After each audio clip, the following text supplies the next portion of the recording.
Hello friends, मैं विकास शाक्य और आज है 23 मई 2020 और आज के कुछ करंट अफेयर टॉपिक्स आपके सामने हैं। तो एक एक करके इनको डिस्कस करते हैं। सबसे पहला टॉपिक है मालदीव का भारत को समर्थन। मालदीव ने कहाँ पे समर्थन दिया है भारत को? OIC, organisation of Islamic corporation, इसकी एक मीटिंग हुई है। इसमें 50 मुस्लिम देश हैं जिनका काम ये है। ये ग्रुप इसलिए बनाया गया है ताकि मुसलमानों की आवाज़ को पूरी दुनिया में बुलंद किया जा सके। अगर उनके साथ कुछ गलत होता है मुस्लिम समुदाय के साथ तो उसे बुलंद किया जा सके। इन्हें पूरा विश्वास है कि मुस्लिम समुदाय के साथ जरूर कुछ ना कुछ होता रहेगा, इसलिए इन्होंने ग्रुप बनाया, क्योंकि ऐसा कोई ग्रुप हिंदुओं के लिए नहीं है, किसी और धर्म के लिए नहीं है। तो इनकी दूरदर्शिता की वजह से ये बना है। और ये बाकी चीज़ों को रोकने के लिए क्या कितना करते हैं मुस्लिम कंट्रीज़ में, जो क्या नाम है, बाकी अत्याचार जो हो रहे हैं, जैसे पाकिस्तान में हिंदुओं के साथ जो हो रहा है, उनके ऊपर उनके क्या विचार हैं, इस बारे में ज़्यादा जानकारी नहीं है। हो सकता है कुछ कर रहे हो, लेकिन जानकारी नहीं है तो शायद ही कुछ कर रहे हो। ठीक है, तो मालदीव का भारत को साथ जो है किस मुद्दे पे मिला है? इसी मुद्दे पे मिला है कि भारत के ऊपर कई आरोप लगाए थे टर्की, मलेशिया और पाकिस्तान जैसे देशों ने कि भारत में मुसलमानों के साथ गलत व्यवहार किया जा रहा है।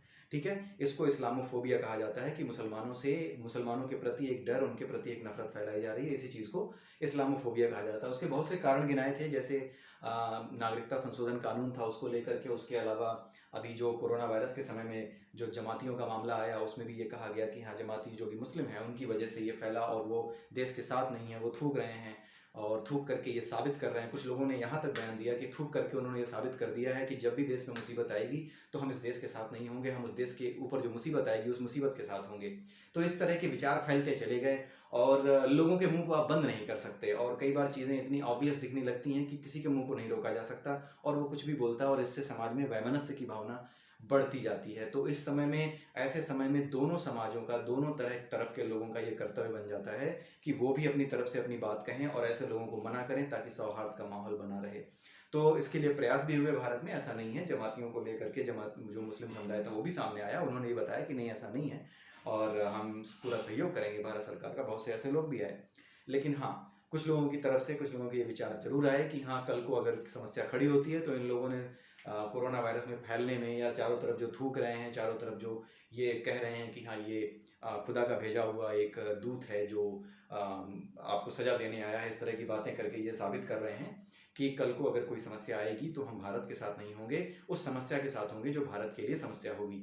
तो इसलिए ये बहुत ध्यान रखना होता है कि समुदाय विशेष पर किसी तरह की कोई टिप्पणी न होने पाए। इसलिए दोनों समुदायों को, जिस पे आरोप लगता है और जो लगाता है, दोनों को ही समझदारी से काम लेना चाहिए, क्योंकि इस देश में सभी को रहना है।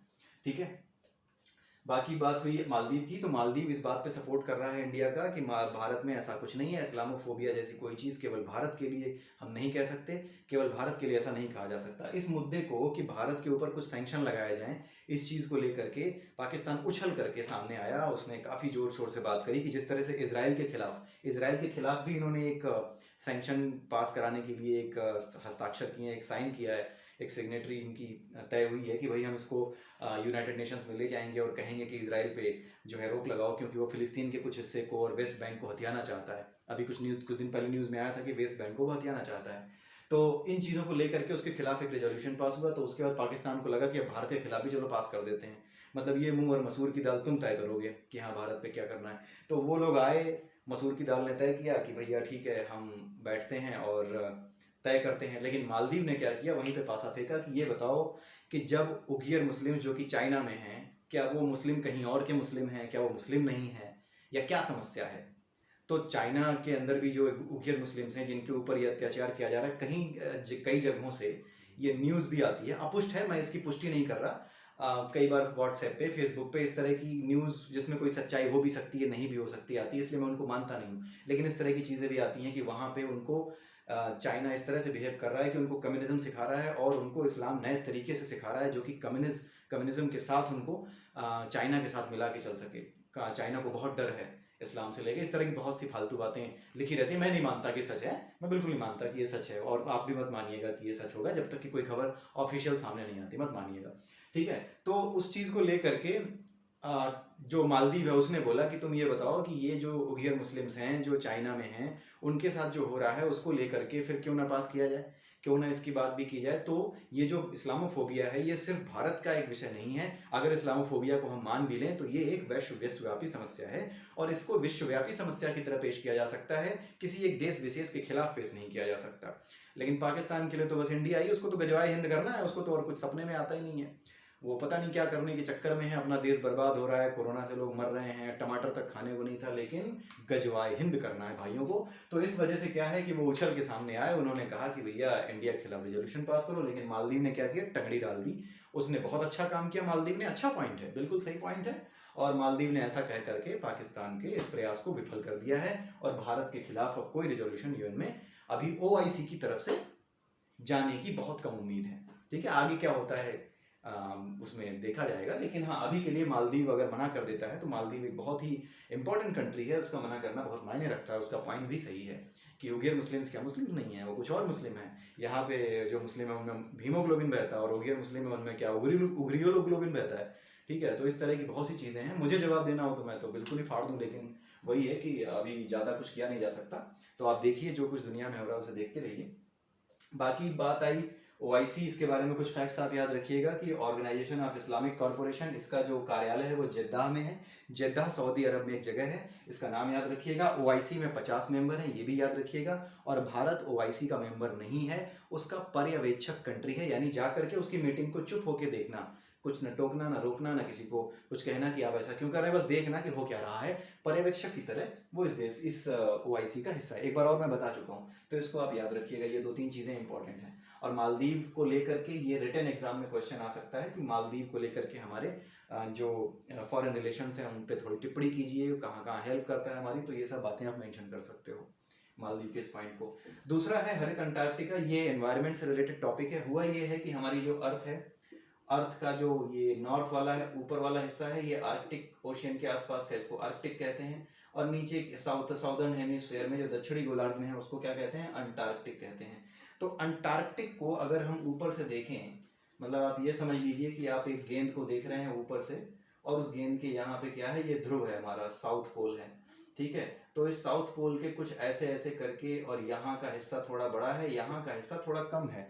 अगर अंटार्कटिक को आप ऊपर से देखोगे तो इधर वाला हिस्सा, जिसको ईस्ट का हिस्सा कहते हैं, यानी पूर्वी अंटार्कटिका जिसको कहते हैं, और जिसको पश्चिमी अंटार्कटिका कहते हैं, उन दोनों को अगर आप ध्यान से देखो, पश्चिमी इधर है, पूर्वी इधर है, और ये रहा ध्रुव का केंद्र। तो जो पूर्वी अंटार्कटिका है वहां पर थोड़ा एरिया ज्यादा है बर्फ का, लेकिन जो पश्चिमी अंटार्कटिका है वहां पे बर्फ धीरे धीरे कम हो रही है, वहां हिमखंड टूट रहे हैं।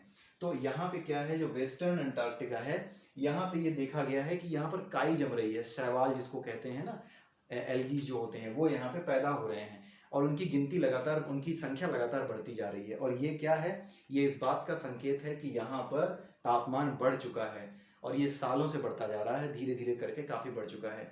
ठीक है, यहाँ पे पेंगुइन भी पाए जाते हैं, अंटार्कटिका में ही पेंगुइन पाए जाते हैं। यहाँ पर जो पेंगुइन पाए जाते हैं उनकी जो क्या बोलते हैं, जो फीकल्स होते हैं, जो उनकी पॉटी होती है, उसमें क्या है, वो भी एक अच्छा एनवायरनमेंट देता है इन अलगी को, इन काई को अपना पनपने के लिए।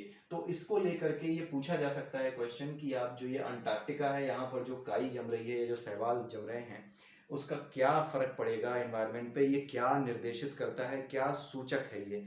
कई बार क्वेश्चन ऐसे घुमा के आता है कि अंटार्कटिका और ध्रुवीय अंटार्कटिका या फिर ध्रुवीय प्रदेशों में पिघलने वाली बर्फ, या फिर ऐसे लिख सकता है कि ध्रुवीय प्रदेश हमारे दुनिया की जलवायु के सूचक हैं, इस पर टिप्पणी कीजिए। तो ये इसीलिए पूछा जाता है कि वो देखना चाहते हैं कि जब इस टिप्पणी को पूछा जाएगा तो आपको वो घटना याद आती है या नहीं जो अभी रिसेंटली हुई है, और उसके बारे में जब आप लिख देते हो तो आपको पॉइंट्स ज़्यादा मिलते हैं।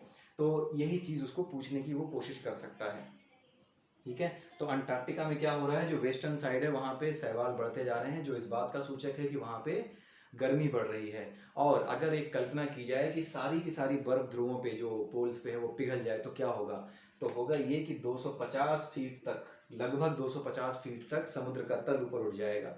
जिससे क्या होगा, 250 फीट ऊपर उठने से भारत का बहुत सा हिस्सा, दूसरे देशों का बहुत सा हिस्सा जमीन में पानी के अंदर चला जाएगा, पानी के अंदर चला जाएगा, समुद्र में जमीन रहने लायक बहुत कम रह जाएगी। इसलिए इस पर विचार करना अब बहुत ज़रूरी हो चुका है। ये तो एक्सट्रीम कंडीशन है कि पूरे देश ही डूब जाएंगे, लेकिन फिर भी अगर पूरी बर्फ नहीं भी टूटती और टूटती जा रही है तो समुद्र का तल तो बढ़ा ही रही है, तो कल को तटीय इलाके डूब सकते हैं। जैसे इंडोनेशिया है, वो डूबने के कगार पे है, लेकिन उसका कारण कुछ और है, लेकिन है यही, इनडायरेक्टली यही है, क्या नाम है, ग्लोबल वार्मिंग ही। तो ग्लोबल वार्मिंग को लेके अगर क्वेश्चन आता है तो इसका मेंशन आप कर सकते हो। और पेंगुइन जैसा मैंने बताया वहाँ पे रहते हैं। उसके अलावा एक इम्पॉर्टेंट पॉइंट और है, एक रिसर्च स्टेशन है इंडिया का वहाँ पे, जिसको कहते हैं मैत्री, तो वो रिसर्च स्टेशन भी वहीं पर है। तो हरित अंटार्कटिका एक नई समस्या है और ये पर्यावरण से रिलेटेड है, इसको याद रखिएगा। ठीक है। न्यूनतम समर्थन मूल्य एमएसपी, अभी किसानों को लेके बहुत सी बातें चल रही है कि किस तरीके से उनकी वो बढ़ाई जाए, आय बढ़ाई जाए, और उनका जो एमएसपी है, न्यूनतम समर्थन मूल्य, यानी जो फसल वो पैदा करता है और वो फसल सरकार खरीदती है, तो कम से कम कितना दाम उसे देगी, कम से कम कितना दाम उसे देगी, भले ही दाम कितने भी गिर जाएं या मार्केट में कितना भी नुकसान हो जाए या फसल बर्बाद हो जाए, तब भी कितना दाम उसे दिया जाएगा। ठीक है, वो कहते हैं न्यूनतम समर्थन मूल्य, और ये फसल कटने से पहले तय हो जाता है। जब इसको तय किया जाता है तो किस फॉर्मूले पे तय किया जाता है? इसके 3 फॉर्मूले होते हैं, एक होता है A2, एक होता है FL, एक होता है C2। जो A2 फॉर्मूला है वो ये कहता है कि जब हम तय करेंगे एमएसपी यानी न्यूनतम समर्थन मूल्य, तो हम ये देखेंगे कि किसान की लागत कितनी आई है, यानी बीज खरीदने में जो लागत आई, सिंचाई उचाई का खर्चा देने में जो लागत आई, वो जो ब्याज देता है उस पर क्या, ब्याज जो देता है उसमें क्या हुआ, कितना ब्याज उसको देना पड़ गया जो ऋण लिया होगा। उसके अलावा क्या है, मजदूरी, जो मजदूरी उसको मिलती है, मजदूरी उसको जो करनी पड़ती है, मजदूर लाने पड़ते हैं फसल काटने के लिए, उनको कितना देता है वो, तो इसको जोड़ा जाएगा। ये A2 फॉर्मूले में होता है, लागत, ब्याज और मजदूरी। दूसरा होता है FL फॉर्मूला, इसमें क्या होता है, परिवार के भी लोगों को, जैसे कि मजदूर तो बुलाए ही, उसके अलावा परिवार के लोग भी उसमें लगे, तो परिवार के लोगों का श्रम भी उसमें ऐड कर दिया जाता है। तो अगर यहाँ पे 100 रुपये था और यहाँ पे 12 रुपये और ऐड कर दिया गया परिवार का, तो ये 112 हो जाएगा। यानी जब आप इस पे आओगे तो केवल इस पे नहीं रहोगे, इसमें क्या है, A2 भी शामिल हो जाता है। ठीक है, A2 प्लस FL का मतलब होता है A2 प्लस ये सब, A2 तो रहेगा ही, साथ में ये सब भी शामिल हो गया।